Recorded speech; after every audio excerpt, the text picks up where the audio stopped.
থানার মধ্যে বসে আছি। টেবিলে আমার সামনে সাদা চা আর এনার্জি বিস্কুটের প্যাকেট রাখা আছে।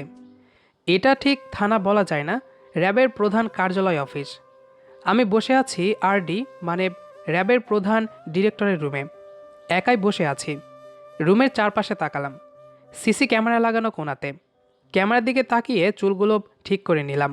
আমার আবার সেলফি কিংবা সিসি ক্যামেরার সামনে গেলে কেমন লাগছে, চুলের স্টাইল ঠিক আছে কিনা বারবার চেক করে নিয়ে থাকি।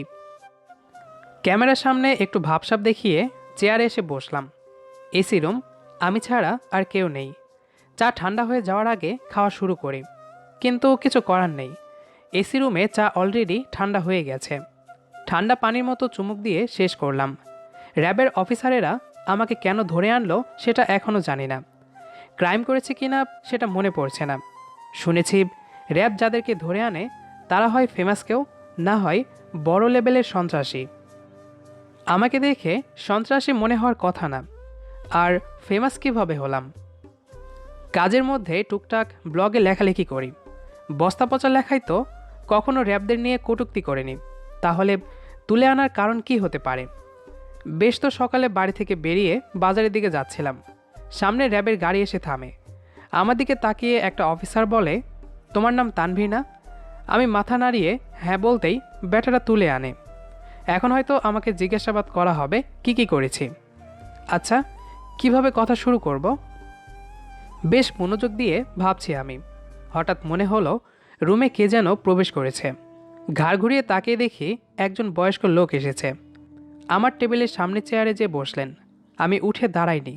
চিনি না জানি না, এত দাঁড়িয়ে রেসপেক্টের কোনো মানে হয় না। তবে বোঝাই যাচ্ছে বেশ ভিআইপি অফিসার তিনি, না হলে এমন এসিওয়ালা রুম কখনো ভাবা যায় না। আমার তো বেশ লাগছিল। উনি চেয়ারে বসে ফোন বের করে কী যেন করলেন। আমার দিকে না তাকিয়ে ফোনের দিকে চেয়ে থেকে বললেন, সব ঠিকঠাক আছে, ভিকটিমকে পাওয়া গেছে। আমি একটি ঢোক গিললাম। আমি তো কিছু করিনি।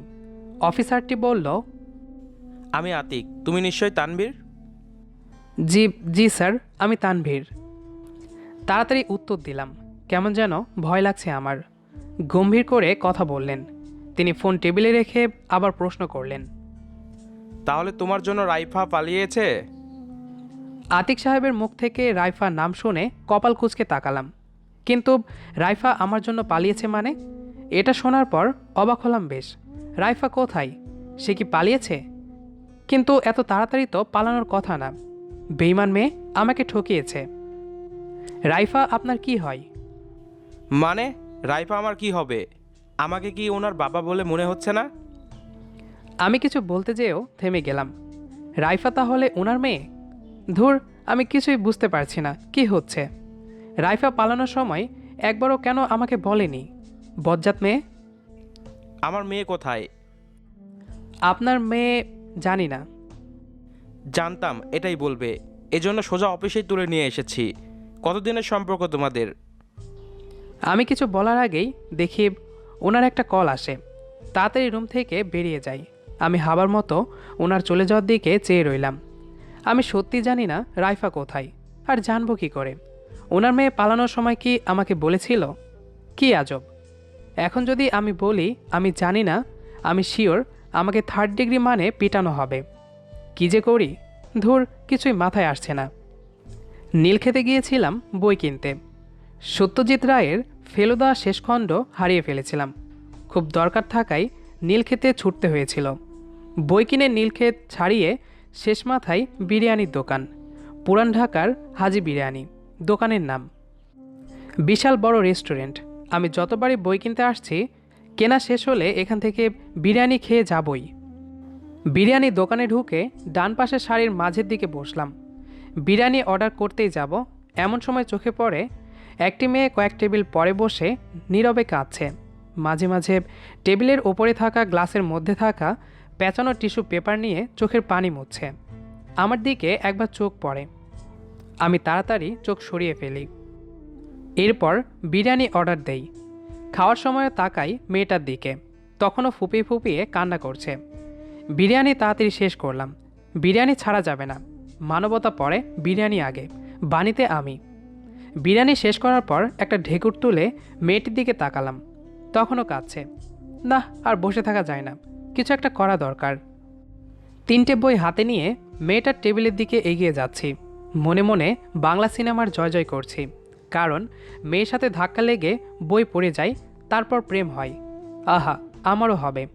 ইচ্ছে করে মেয়েটার টেবিলের সামনে বই ফেলে দেব। মেয়েটা আসবে, একসাথে আমার বই তুলে দেবে, চোখাচোখি হবে, মুচকি হাসবে, চোখ টিপ দেব। মেয়েটা যাহ দুষ্টু বলবে, আমি নাম্বার বাড়িয়ে দিয়ে বলবো বন্ধু হবেন।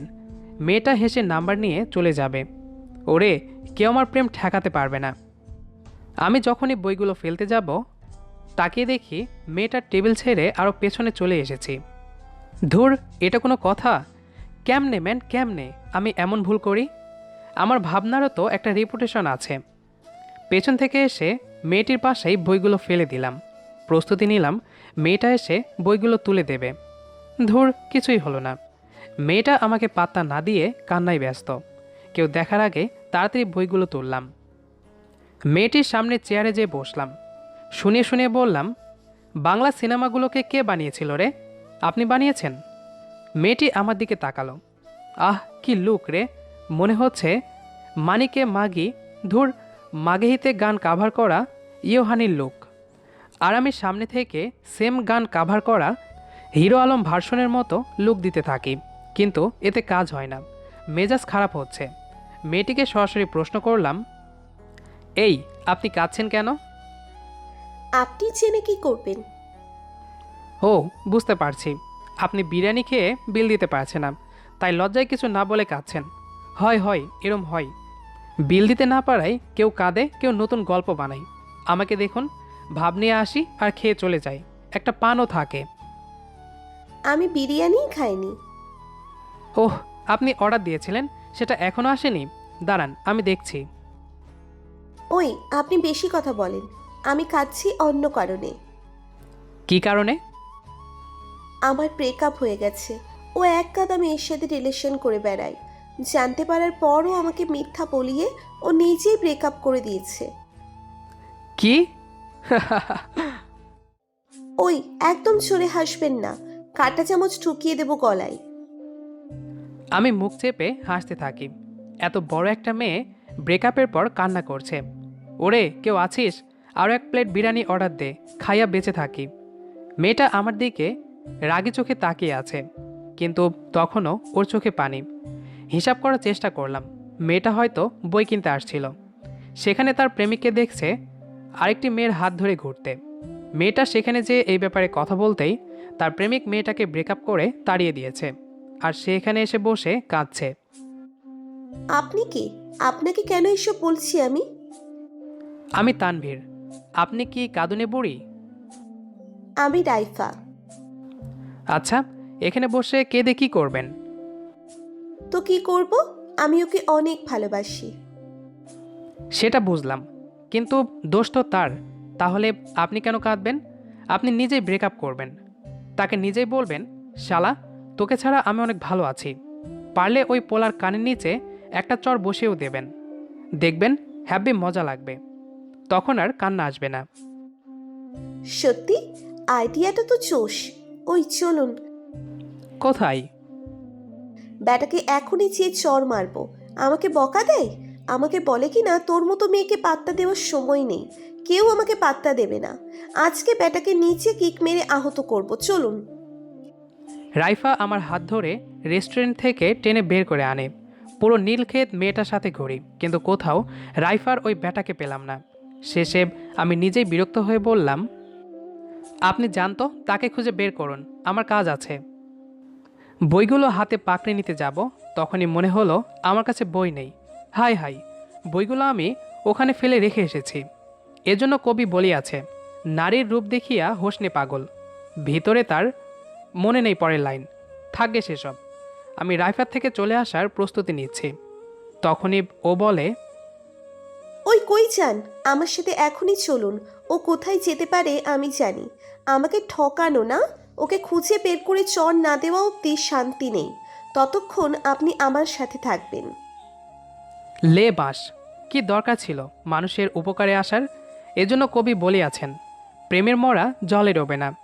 রাইফা আমাকে কিছু বলার আর সুযোগই দিল না, সেখান থেকে টেনে নিয়ে আসে। তারপর রিক্সা। এই ছেলে, কি ভাবছো? জলদি বলো, আমার মেয়ে কোথায়? আমি লাফ দিয়ে উঠলাম। আতিক সাহেব বাইরে ছিলেন, ফোনে কথা বলা শেষ করে আবার এসেছেন। রাইফার সাথে আমার 8 মাস আগে এভাবেই পরিচয় হয়েছিল। সেদিন সারা দুপুর থেকে বিকেল অনেক জায়গায় রাইফার ববকে খুঁজেছিলাম, কিন্তু পাইনি। আতিক সাহেব আমার সামনে এসে আবারও ওপরের প্রশ্নটা করলেন। আমি বোকার মতো তাকিয়ে আছি।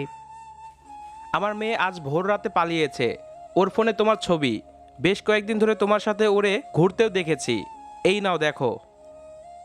উনি কথাগুলো বলে কয়েকটি ছবি এগিয়ে দিলেন আমার দিকে। আমি ছবিগুলো হাতে নিলাম। রাইফা দাঁড়িয়ে আছে পাশে, ওর হাত ধরে আমিও দাঁড়িয়ে আছি। রাইফার সাথে প্রথম পরিচয়ের দিন ওকে মোটিভেশন মার্কা কথা শুনিয়েছিলাম। সেদিন বিকেলে ও জানাই, আমার প্রাক্তনের অনেকগুলো জিএফ আছে, আমি ওকে কাছে পেলে কি যে করব। আপনি একটা কাজ করতে পারেন, ওকে দেখিয়ে দেখিয়ে প্রেম করবেন, দেখবেন ও জেলাস ফিল করবে। এটাই হবে আসল প্রতিশোধ। কিন্তু আমার তো কোনো ছেলে বন্ধু নেই। ওহ, তাহলে আর কি, বাসায় যেয়ে বালিশ জড়িয়ে কান্না করবেন। একটা আইডিয়া আছে। কি?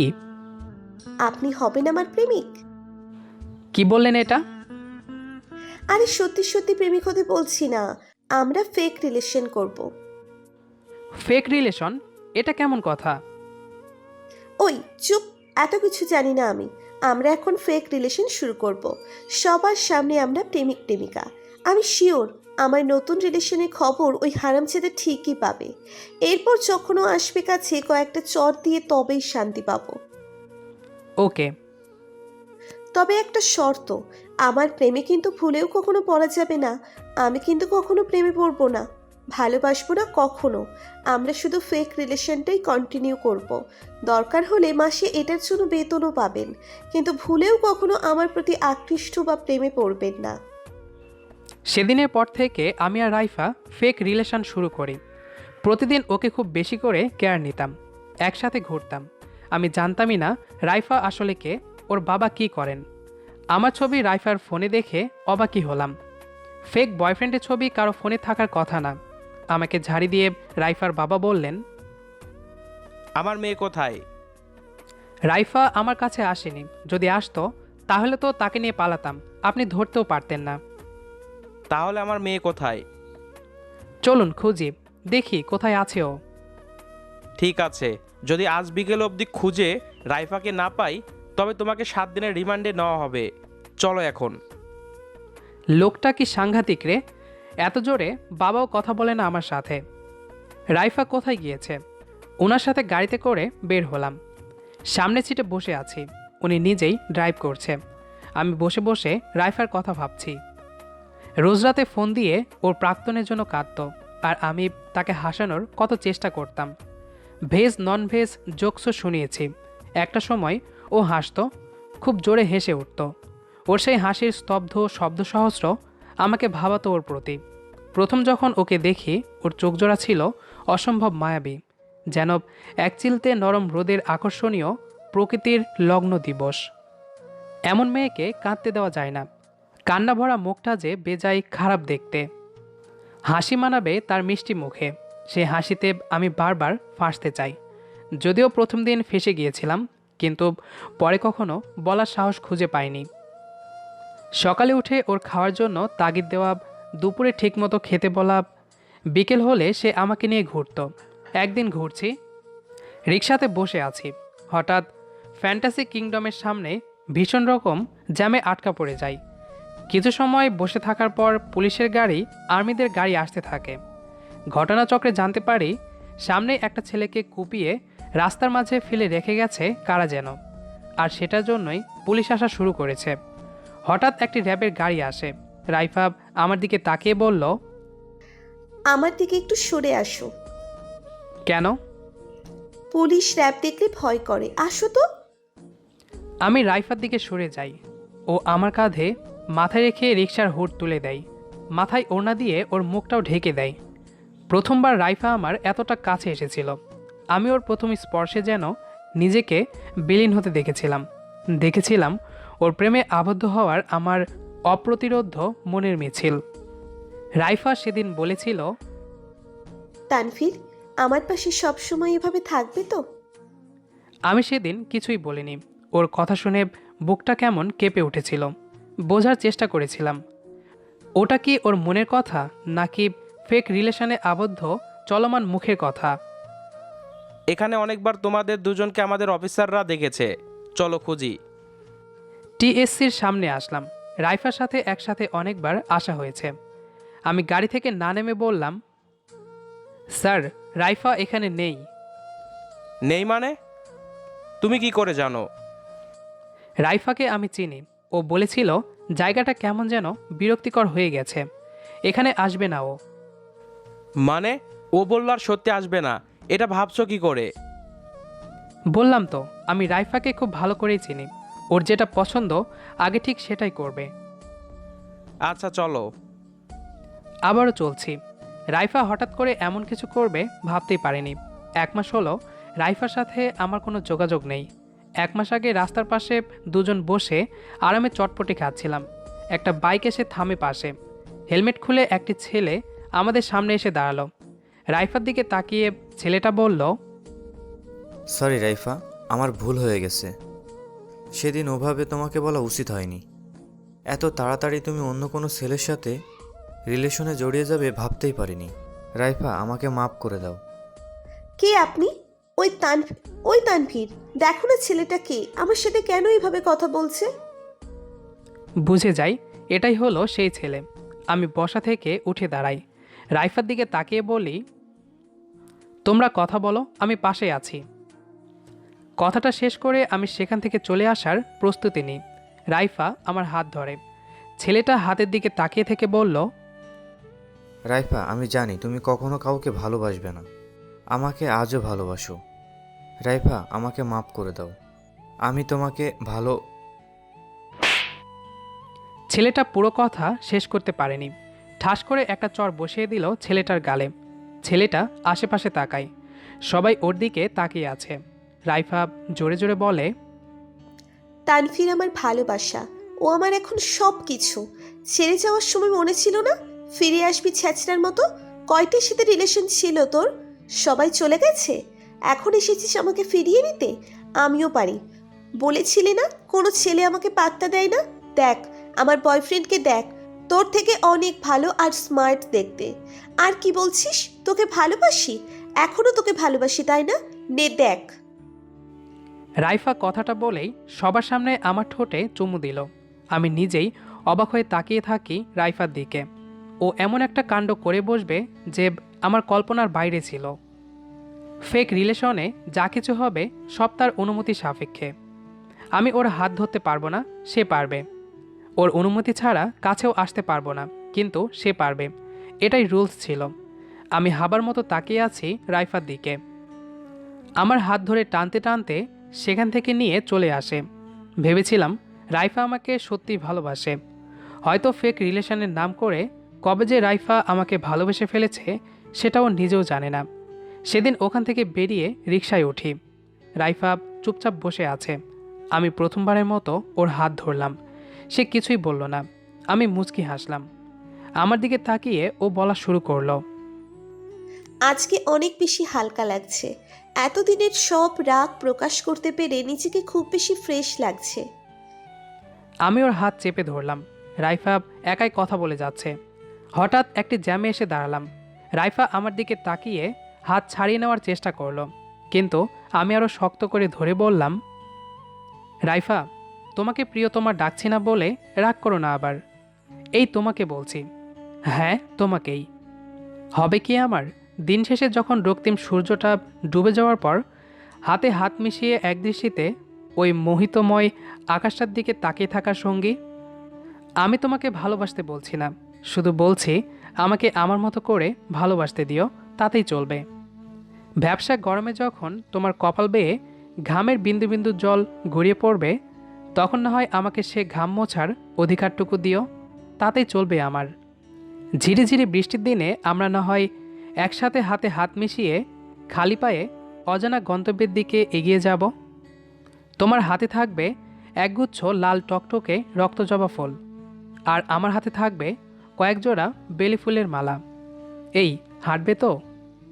এই শুনছো, তোমাকে কিন্তু আমি ভালোবাসি বলবো না প্রিয়, কারণ আমার ভালোবাসাটা তোমার বুঝে নিতে হবে। আমার তোমাকে বড্ড প্রয়োজন, তোমাকে ছাড়া যেন ঠিকভাবে নিঃশ্বাসও নিতে পারি না। কি এক রোগে আক্রান্ত আমি। আচ্ছা, এই রোগের কোনো ওষুধ আছে তোমার কাছে? হয়তো আছে। এই, আমাকে একটু ওষুধটার নামটা বলে দিও তো। তবে আমার মনে হয় ওই ওষুধটা হলো তুমি। জানো, তোমার শ্যামবর্ণের চেহারাটার মধ্যে থাকা মায়াময় চোখ দুটো আমাকে ভালোবাসার যুদ্ধে ক্ষত বিক্ষত করছে প্রতিনিয়ত, খুব নির্মমভাবে। এই বুকের বাম পাশটাই খুব জোরে তোমার নামে স্পন্দন শুনি। তোমার পালকহীন চোখের মায়াতে এতই আসক্ত হয়ে গিয়েছি যে নিজেকে কেন যেন বদ্ধ পাগলের মতো লাগে।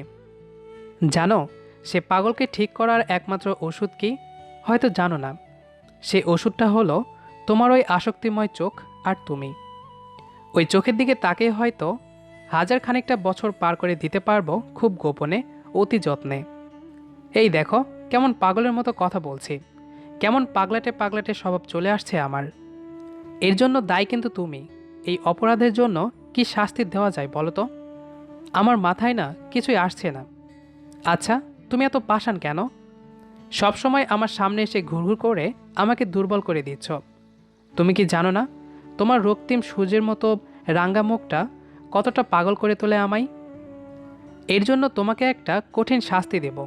শাস্তি কি সেটা না হয় দুজনে মিলে যখন নিস্তব্ধ রাতে জনাশূন্যহীন শহরে রাস্তায় হাঁটতে বের হব তখন বলবো। জানো, একটা দিনও শান্তিতে ঘুমাতে পারি না।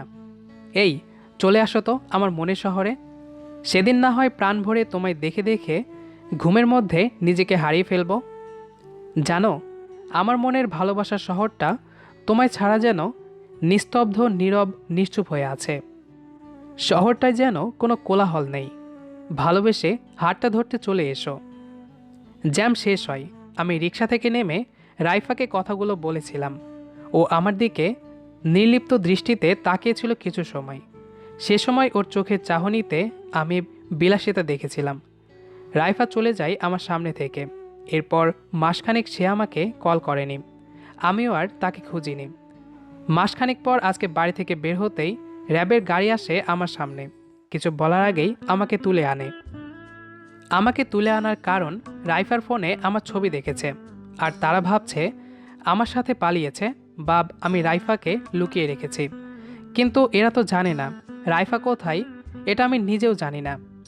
কিভাবে বোঝাবো আমি বুঝতেও পারছি না। সারাদিন অনেক জায়গাতে ঘুরলাম। রাইফা যেখানে যেখানে যেতে পারে সব জায়গাতেই খুঁজেছি। আমি আর রাইফার বাবা দুজনেই ক্লান্ত। সে যে জায়গা থেকে ফিরে আসার প্রস্তুতি নিচ্ছি, তখনই তিনি বলেন, দেখো, অনেক ঘুরিয়েছো, এবার সোজা তোমাকে থানায় নিয়ে যাব। আমার মেয়েকে পেলাম না। কিছুই বললাম না, কারণ আমি নিজেই তো কিছু বুঝতে পারছি না রাইফা হঠাৎ করে এমন কেন করলো। আমি ওনাকে বললাম, রাইফা কেন পালালো? ভং ধরো, গাঁজাখোর মার্কা ছেলে তুমি। তোমার জন্য বিয়ের আগের দিন পালিয়েছে, মানে আগামীকাল বিয়ে। আজ ভোর রাতে রাইফা নেই। ওর রুমে যেয়ে দেখি তোমার ছবি ওর ফোনে, তোমার নামে ডায়েরিতে হাবিজাবি লেখা। কি লেখা ছিল? চুপ করো, মেয়ের পছন্দ দেখলেই মেজাজ গরম হয়ে যাচ্ছে। তোমাকেই কেন পছন্দ হলো ওর? আপনাকে কেন আন্টির পছন্দ হয়েছিল? কি বললে? না মানে স্যার, বলছি থানায় তো ধরে নিয়ে যাবেন, সামনে আমাদের বাড়ি, একটু বিশ্রাম নেবেন, আর আমি মায়ের সাথে দেখা করে নেব। শেষ সুযোগটুকু দিন, দেখা করি। ঠিক আছে ঠিক আছে। রাখুন স্যার, এটাই বাড়ি। রাইফার বাবাকে নিয়ে বাড়ির সামনে নামলাম। র্যাবের গাড়ি থেকে নামছি। আশেপাশের লোকজন আমার দিকে তাকিয়ে আছে। একটু অফিসার অফিসার ভাব নিলাম। ইস, চোখে চশমা হলে ভালোই হতো। রাইফার বাবার দিকে তাকিয়ে বললাম, আঙ্কেল, একটা চশমা হবে? মানে? না থাক, কিছু না। ঝাড়ি দেন কেন? চলুন ভেতরে। ওনাকে নিয়ে ভিতরে আসলাম। দরজার কলিং বেল বাজিয়ে অপেক্ষা করছি। দরজা খুলে আম্মা দাঁড়িয়ে আছে। কিছু বলতেই যাব, তার আগে বেশ জোরে আমার গালে একটি চড় মারলেন তিনি। আমি বোকার মতো তাকিয়ে আছি আম্মার দিকে। পিছনে র্যাবের অফিসার আছে, খেয়ালই করেননি তিনি। চট দিয়ে বললেন, বেয়াদব ছেলে, নিজের না হয় মান সম্মান নেই, কিন্তু আমাদের মান সম্মানটাও তো একটু রাখবি। আমি ডোবালামি কখন? চুপ কর বেয়াদব, তোর লজ্জা শরম করে না? একটা মেয়ের সাথে এভাবে প্রতারণা করেছিস। কি বলো এসব? মা, আমি ধনী হতে পারি কিন্তু গরিব নই। ধুর, ভুলে গিয়েছি। ও, মনে পড়েছে, আমি তোমার ছেলে হতে পারি কিন্তু পাড়ার কারো ছেলে নয়। রিফাত! আম্মার ঝাড়ি খেয়ে চুপ হয়ে গেলাম। পেছন থেকে রাইফার বাবা সামনে এগিয়ে আসলেন। আম্মা ওনাকে দেখেই বললেন, ভাই সাহেব, আপনি ওই বান্দরের সাথে কি করেছেন? ভিতরে আসুন, ওই দেখো কে এসেছে। আম্মা কথাটা বলেই চলে গেল ভিতরে। আঙ্কেল আমার কাছে তাড়াতাড়ি সরে আসলেন। আমি তো অবাক হয়েছি, তার থেকে বেশি অবাক হয়েছেন উনি। এই, তোমার মায়ের মাথায় সমস্যা আছে নাকি? আমি তো ওনাকে চিনিই না। জি স্যার, অনেক সমস্যা। 3 বার পাবনাতে গিয়েছিল। কি বলো এসব? আমি যাই, তাহলে এখানে থাকা ঠিক হবে না। উনি চলেই যাবে, ভেতর থেকে আম্মা ছুটে এলেন। ওনার হাত ধরে টেনে টুনে বাড়ির মধ্যে প্রবেশ করলেন। আমি আর বাইরে কেন থাকবো, তাড়াতাড়ি ভেতরে আসলাম। বাড়ির মধ্যে মামা, মামি, ছোট আঙ্কেল, পাড়ার কাজী অনেকেই আছে। ঘটনা কি? ভাই, আপনাকেই ডাকতে যাচ্ছিলাম। তানভীর আপনাকে সাথে নিয়ে আসবে বুঝিনি। ভালোই করেছে। মানে ওর সাথে আমি আসবো মানে কি? আপনি না আসলে কি মেয়ে বিয়ে হবে বলেন? মেয়ের বিয়ে মানে? হ্যাঁ, কিসের বিয়ে? ওই ছোট বউ, মেয়েকে নিয়ে আয়। আম্মা চিৎকার করে কথাটা বলল। দেখলাম আমার রুম থেকে একটা মেয়েকে নিয়ে আসছে ছোট আন্টি। মাথায় ওড়না দেওয়া, শাড়ি পরাই আছে। কে মেয়েটা? আমি কিছুই বুঝতে পারছি না। আমিও না। চুপ থাকুন দুজন। মেয়েটা আমার সামনে এসে বসলো। আম্মা আমাকে টেনে নিয়ে মেয়েটার পাশে বসালো। আমি বসতেই আব্বা বলল, এই মেয়েটার সাথে আমাদের তানভীরের বিয়ে দেব এখন। কি বলো এসব? আঙ্কেল, আমি এ বিয়ে করব না। আমি আপনার মেয়েকে ভালোবাসি, ওকে খুঁজে এনে দেন। চুপ থাকো, তোমার জন্য আমার মেয়ে পালিয়েছে। আমার মেয়ে কোথায়? আর তুমি বিয়ে করছো? থানায় চলো তুমি। 1 মিনিট ভাই। আম্মু কাছে আসলেন, মেয়েটার মাথা থেকে ওড়না সরালো। আমি চমকে উঠলাম। আঙ্কেল বসা থেকে উঠে দাঁড়াই, কারণ আমার পাশে রাইফা বসে আছে। দুজনেই বললাম, রাইফা? হুম, আমি। ও, সারাদিন তাহলে তুমি ওকে তোমার বাড়িতেই রেখে দিয়েছিলে? বিশ্বাস করেন রাসেল ভাই, না মানে আঙ্কেল, আমি কিছু করিনি। ও কাকু, আমি বিয়ে করব না। বাবা, তানভীর জানেই না আমি এখানে। ও চলে যাওয়ার পরেই এসেছি। তানভীর, তোমার মনে আছে সেদিন জ্যামের মধ্যে সবার সামনে আমাকে ভালোবাসি বলেছিলে? সেদিন উত্তর না দিয়ে চলে এসেছিলাম। তোমার সাথে যোগাযোগ করিনি, ভয় হতো। কারণ আমার বাবাকে তো চেনোই, র্যাবের লোক। আমি তোমাকে এই জন্যই হারাতাম। বাবা মেনে নিত না কখনো। ভাবছিলাম তোমার থেকে দূরে থাকলে, কথা না বললে তোমার প্রতি আগ্রহটা কমে যাবে। কিন্তু ভুল ছিলাম আমি।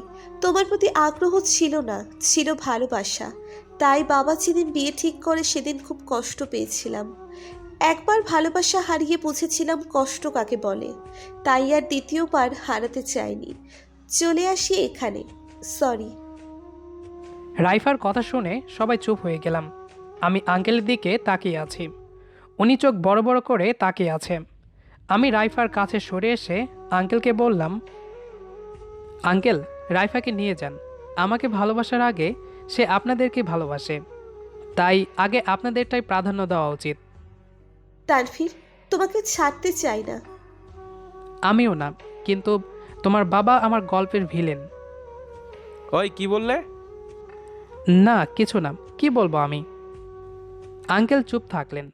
রাইফা আমাকে ভালোবাসতো, তাহলে এটা ফেক রিলেশন থেকে রিয়েল হয়ে গেল। কিন্তু কি আর করার, ভিলেন শ্বশুর আছে তো। আচ্ছা যাও, মেনে নিলাম। যেহেতু একে অপরকে ভালোবাসো তোমরা, আর এত কিছু হয়েই গেছে, তখন সিন ক্রিয়েট করলে আমার মান সম্মান যাবে। মেনে নিলাম।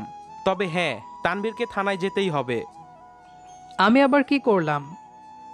সারাদিন ঘুরিয়েছ, শাস্তিস্বরূপ থানায় চলো। বলছি কি স্যার, থানা বাদ দেন, পারলে গাড়ি চাবি দেন, আপনার মেয়েকে নিয়ে একটু লং ড্রাইভে যাই। আর চশমাটা দিয়েন, অফিসার অফিসার ভাব নিতে হবে তো একটু। আমার কথা শুনে সবাই হাসলো। আমি রাইফার দিকে তাকালাম। ভাগ্যিস ফেক রিলেশন ছিল ওর সাথে, না হলে আজ রিয়েল রিলেশন হতো না। তো যাই হোক, আশা করছি গল্পটি আপনাদের কাছে অনেক ভালো লেগেছে। তো গল্পটি আপনাদের কাছে কেমন লেগেছিল চাইলে কমেন্ট করে জানাবেন। দেখা হবে আবারও নতুন কোনো গল্প নিয়ে। সেই পর্যন্ত আমাদের সাথেই থাকবেন। আর হ্যাঁ, আরেকটি কথা অবশ্যই কমেন্ট করে জানাবেন, এমন টাইপের গল্প আপনাদের পছন্দ হবে কি না, বা সামনে এরকম আরও গল্প চাচ্ছেন কি না, যদি একটু কমেন্ট করে জানাতেন অনেক ভালো হতো। তো আপনারা কী টাইপের গল্প চাচ্ছেন সেটাও কমেন্ট করে জানাতে পারেন। দেখা হবে আবারও নতুন কোনো গল্প নিয়ে। সেই পর্যন্ত আমাদের সাথেই থাকুন। ধন্যবাদ সবাইকে।